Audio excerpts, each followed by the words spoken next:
Very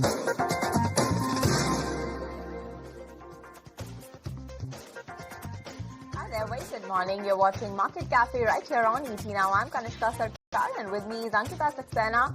Well, over the next 1 hour, we'll take you through all the domestic and global cues that you need to watch out for and also tell you about the stocks that you need to keep on your radar today. Well then, let's get started with an eye on the globe first. Now, let's take a look at how the US markets fared overnight.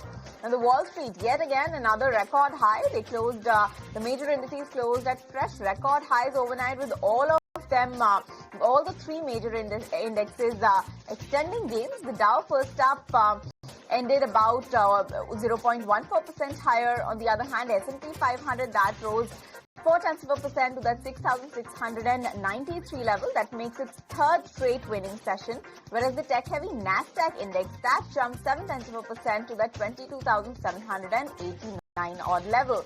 Now, momentum picked up after Nvidia surged nearly 4%, announcing a $100 billion investment in OpenAI to build data centers. That's reigniting the AI trade. But now questions remain on whether lofty valuations can sustain the rally. Looking ahead, investors await Friday's release of the Fed's preferred inflation gauge, that's the PCE index, for further policy cues. Meanwhile, there's political risk that's back in focus with the September 30th deadline for government funding that's looming and fears of a potential shutdown weighing on the sentiment. So that's about the US market. Record high levels overnight, but lots of cues as well to watch out for. But moving on, Ankita, how are things on the crude front?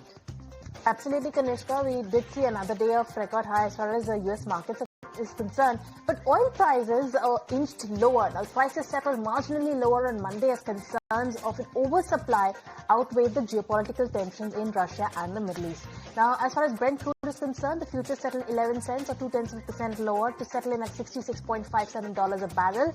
And the global benchmark has now traded between $65.50 and $69 since early August. WTI contract for October expiring on Monday closed down at $62.64 a barrel, down 4 cents or 0.1%.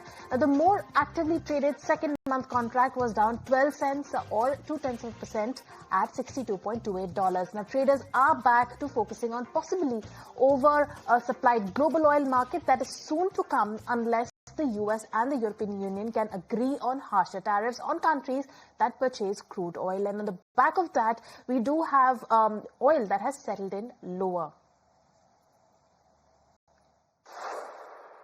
All right, so that's about oil and the US markets, how they fared overnight. But moving on, let's get you some top global stories that we're tracking at this hour. Now, first up, days after the Trump administration hiked H-1B visa fees to